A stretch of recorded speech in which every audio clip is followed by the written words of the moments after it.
Nuestro mundo ha sido formado en gran parte por las superpotencias que han dominado la política global desde la Primera y la Segunda Guerra Mundial. Naciones como Estados Unidos, Gran Bretaña y la antigua Unión Soviética han sido llamadas superpotencias y han moldeado culturas e influenciado la historia durante décadas, más allá de sus propias fronteras.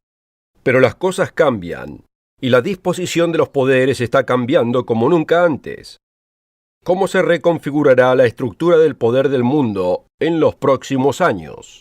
¿Qué superpotencias gobernarán el mundo en los días previos al regreso de Jesucristo? La profecía bíblica lo declara con asombroso detalle. En el programa de hoy explicaremos la configuración de los poderes mundiales que competirán por la supremacía en los años previos al regreso de Cristo, y lo haremos desde las páginas de su propia Biblia. La Segunda Guerra Mundial dejó la civilización con tres potencias mundiales, reconocidas casi universalmente como superpotencias: los Estados Unidos, el Imperio Británico y la Unión Soviética. Luego, al disminuir la influencia británica y al disolverse el Imperio Soviético después de la Guerra Fría, Estados Unidos quedó como la última superpotencia reinante, capaz de proyectar su influencia y su poder a cualquier lugar de la faz de la Tierra, siendo incuestionable en poder económico y en el poder de su ejército. A medida que Estados Unidos continúa siendo sacudido por los conflictos y divisiones, otras naciones luchan por el estatus de superpotencia. China parece querer extender su esfera de influencia y asumir el manto de superpotencia. Muchos miran a los ojos de Vladimir Putin y creen ver destellos de esperanza de que Rusia pueda recuperar el poder que una vez tuvo la Unión Soviética. Y la Unión Europea está teniendo cada vez más impacto en la política mundial que antes solo los Estados Unidos podía generar. Eso es el hoy. Pero ¿qué es del futuro? Al acercarse el fin de los días y el regreso de Jesucristo, ¿quiénes serán las superpotencias en los conflictos finales? No debe ser ningún misterio. La Biblia es verdaderamente única entre los libros religiosos del mundo, no solo prometiendo decirnos cómo Dios quiere que vivamos la vida y cuál debe ser nuestra conducta entre nuestros semejantes, sino también revelándonos detalles de la historia futura. Eso es lo que es la profecía, la historia escrita de antemano. Dios nos dice en las páginas de la Biblia: acordaos de las cosas pasadas desde los tiempos antiguos, porque yo soy Dios, y no hay otro Dios, y nada hay semejante a mí, que anuncio lo por venir desde el principio, y desde la antigüedad, lo que aún no era hecho. Que digo: mi consejo permanecerá, y haré todo lo que quiero. ¿Qué dice la profecía bíblica acerca de las superpotencias que existirán en el tiempo final, justo antes de que regrese Jesucristo? ¿Estará Estados Unidos entre ellos? ¿Y los otros que actualmente compiten por el primer puesto? En la Segunda Guerra Mundial, las superpotencias eran distinguibles. Solo uno tenía que buscar el conflicto global que los reunía en un solo lugar. Obviamente Europa. Allí los Estados Unidos, Gran Bretaña y la Unión Soviética se unieron en una de las luchas más grandes en la historia de la humanidad. Para identificar las superpotencias finales en la profecía, solo tenemos que encontrar dónde estará el futuro conflicto. Y la palabra de Dios es absolutamente clara en este punto: el Medio Oriente y la tierra llamada Israel. Situada en la costa este del mar Mediterráneo, este pequeño punto geográfico, y en particular la ciudad de Jerusalén, está profetizada por Dios en su palabra ser el centro de enfoque para todas las naciones durante los días previos al regreso de Cristo. Veamos solo una mención de este hecho en Zacarías 12, versículo 2. He aquí yo pongo a Jerusalén por vaso de temblor a todos los pueblos de alrededor, cuando estén en el sitio contra Judá y contra Jerusalén. Y será en aquel día que yo pondré a Jerusalén por piedra pesada a todos los pueblos. Todos los que se la cargaren serán despedazados, bien que todas las naciones de la tierra se juntarán contra ella. La atención de todo el mundo y de cada nación existente se centrará en un pequeño pedazo de tierra del tamaño del estado estadounidense de Nueva Jersey.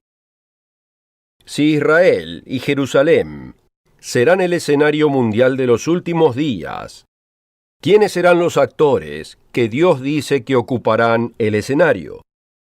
¿Qué veremos en el Medio Oriente justo antes del regreso del Mesías?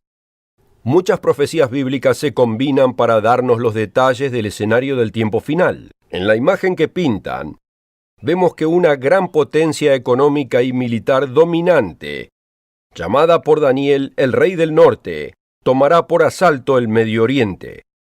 Será confrontada por otro poder rival, identificado por Daniel como el Rey del Sur. El Rey del Norte presionará contra el Rey del Sur, ingresará a su territorio conquistando y saqueando, hasta que será disturbado por noticias provenientes de los masivos ejércitos que se aproximan desde el norte y el oriente, al otro lado del Éufrates.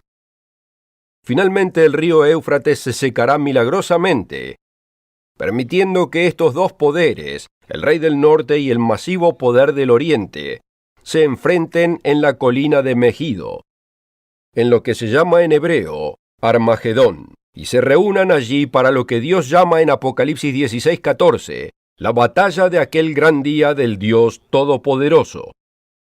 El poder desatado por estos ejércitos en sus conflictos iniciales, que conducen a la batalla final, es profetizado que aniquilará millones. Jesucristo nos dice en Mateo 24 que los tiempos venideros son únicos en la historia de la humanidad, y en el versículo 22 nos advierte que a menos que sean acortados, ninguna carne en la tierra sería salva. Toda vida estaría a punto de ser extinguida.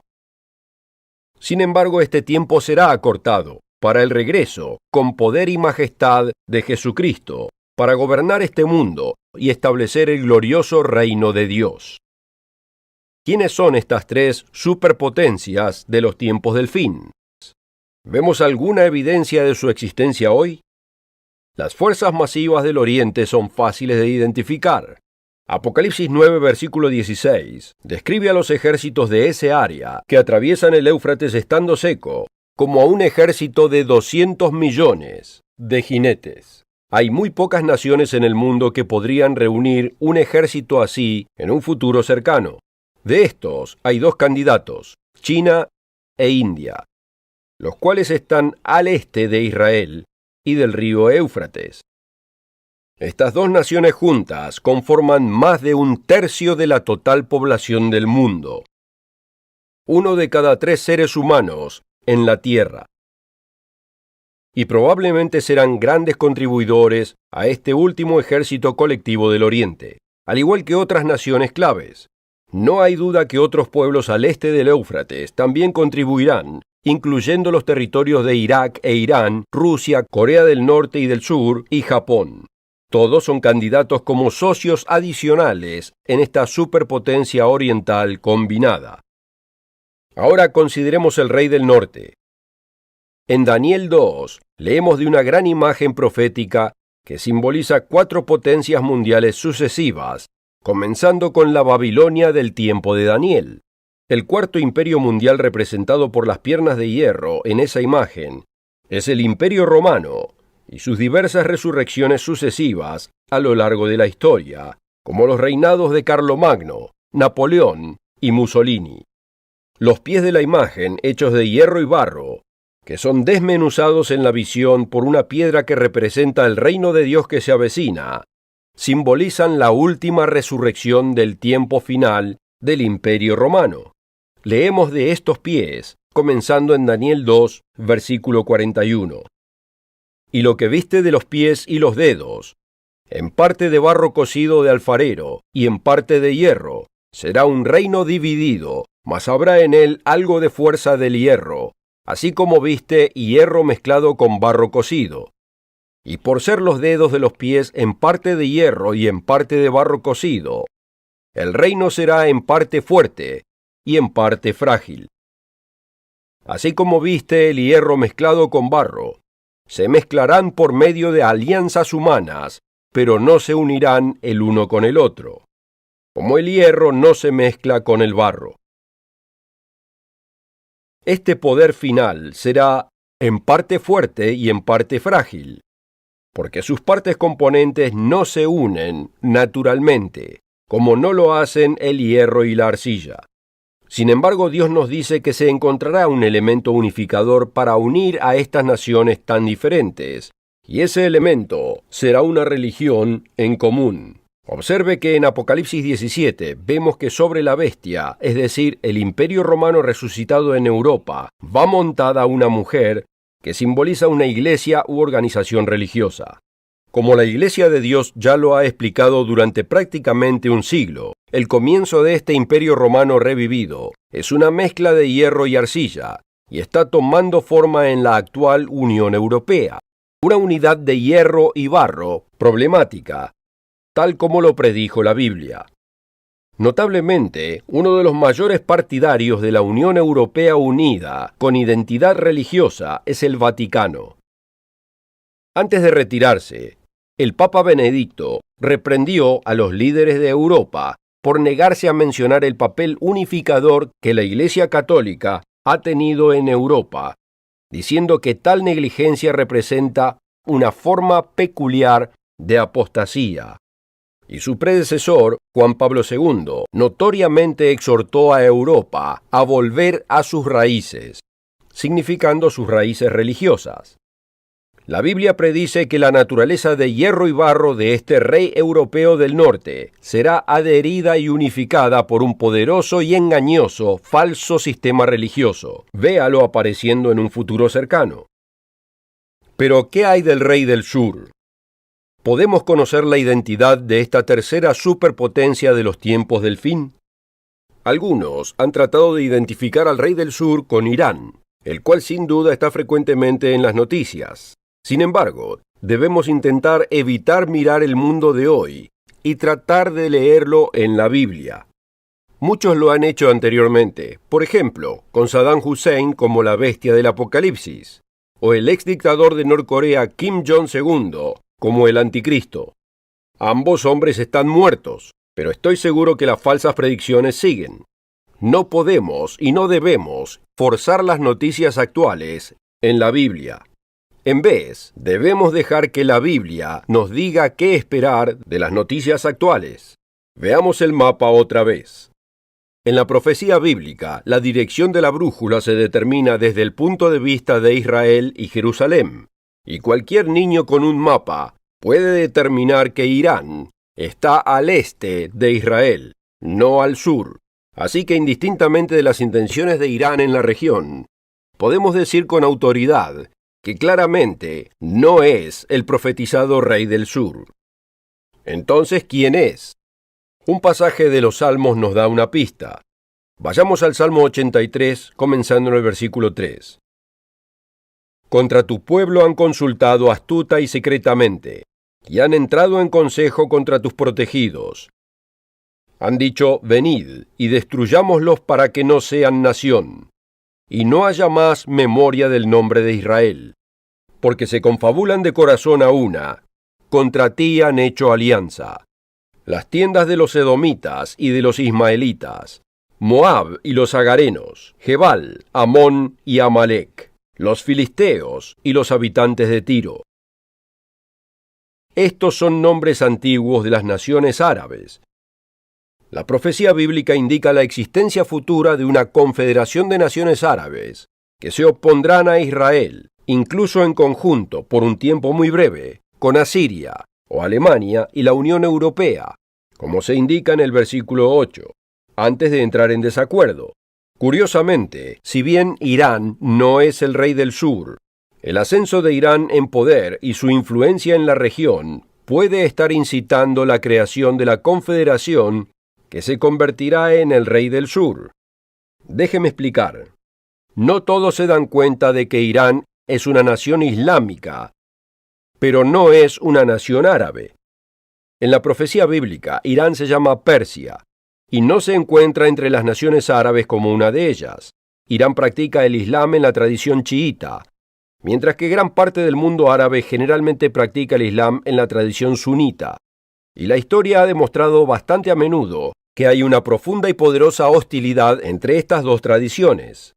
Y es esta hostilidad, unida con el auge de Irán, la que puede actuar como un catalizador para la creación de la Confederación del Rey del Sur de las Naciones Árabes. Los intentos de Irán de convertirse en un poder influyente en el Medio Oriente son parte de los titulares cotidianos, pero menos conocida es la antipatía que otras potencias esperanzadas en el área mantienen contra Irán, a menudo, pero no siempre, dividiéndose entre sunitas y chiitas. Hace poco más de 10 años, el Wall Street Journal resumió con precisión la situación que se vislumbra hoy con mayor claridad. Dice: los chiitas constituyen el 15% o menos de la comunidad musulmana del mundo. Pero en muchos ojos sunitas, los chiitas tienen demasiada influencia debido al Irán gobernado por chiitas, que ahora rivaliza y a veces eclipsa a Israel como objeto de odio. En contraste, vea un mapa de la Liga Árabe. Marque una línea horizontal en Israel y Jerusalén, y observe cómo las naciones árabes predominan por debajo de esa línea. Note también que la colección incluye a Egipto, un detalle interesante, ya que el libro de Daniel describe el ataque del rey del norte contra el rey del sur y menciona específicamente que no escapará el país de Egipto. No estamos diciendo que la Liga Árabe sea el rey del sur, para nada. Esta región del mundo todavía es muy volátil y está pasando por cambios importantes, pero los estudiantes de profecía estarán atentos a ese área esperando eventos futuros. Lo que notarán en esta discusión de las superpotencias del tiempo del fin es una ausencia notoria de algunas naciones importantes. ¿Por qué faltan? ¿Y qué implica todo esto con respecto al regreso de Jesucristo? Quizás note la ausencia de los Estados Unidos o de las naciones de descendencia británica en la discusión de las superpotencias del tiempo del fin. Eso es porque en ese momento ya no serán superpotencias. De hecho, en los tiempos venideros, esas naciones se encontrarán sometidas por muchas de las potencias globales que hemos mencionado en el programa de hoy. La palabra de Dios es segura. Estos tres poderes, el rey del norte, el rey del sur y los ejércitos del oriente, se levantarán, y veremos parte de su ascenso al poder en los titulares de los periódicos y las noticias. Sin embargo, el hecho de que aún no hayan surgido nos enseña algo muy importante. La profecía bíblica dice que hay importantes acontecimientos que deben suceder antes de que Cristo regrese, y aunque puedan suceder rápidamente, sí demuestran sólidamente que aquellos predicadores que dicen que Cristo podría regresar esta noche no tienen idea de lo que están diciendo. Por supuesto, usted o yo podríamos morir antes que amanezca. Confrontaríamos a nuestro Creador en nuestra resurrección asignada, y no podemos darnos el lujo de ser espiritualmente flojos. Por el contrario, estas profecías se están cumpliendo ante nuestros propios ojos, y es Dios, no los gobiernos corruptos y codiciosos del hombre, quien controla el ritmo de estos eventos. Pero si usted está siendo llamado por Dios, y su mente está siendo abierta a su propósito, su plan, su senda, y usted está respondiendo al llamado, el terrible tiempo que desatarán estos tres poderes, que pronto surgirán a la escena mundial, no es motivo de desesperación. Todo lo contrario. Vayamos a Isaías 19:24. Donde Dios habla de un tiempo después de todo este conflicto, un tiempo en que Jesucristo gobernará el mundo con sus santos en el reino de Dios. Vea lo que dice del estado final de estos adversarios de los tiempos del fin. En aquel tiempo Israel será tercero con Egipto y con Asiria para bendición en medio de la tierra, porque el Señor de los ejércitos los bendecirá diciendo: bendito el pueblo mío Egipto, y el asirio obra de mis manos, e Israel mi heredad. Qué hermoso e inspirador contraste con el tiempo que se muestra justo antes del regreso de Cristo. Y qué privilegio tendrán los santos de Dios de trabajar junto al Jesucristo glorificado, para hacer que el mundo sea un lugar tan magnífico en el reino de Dios que se avecina pronto.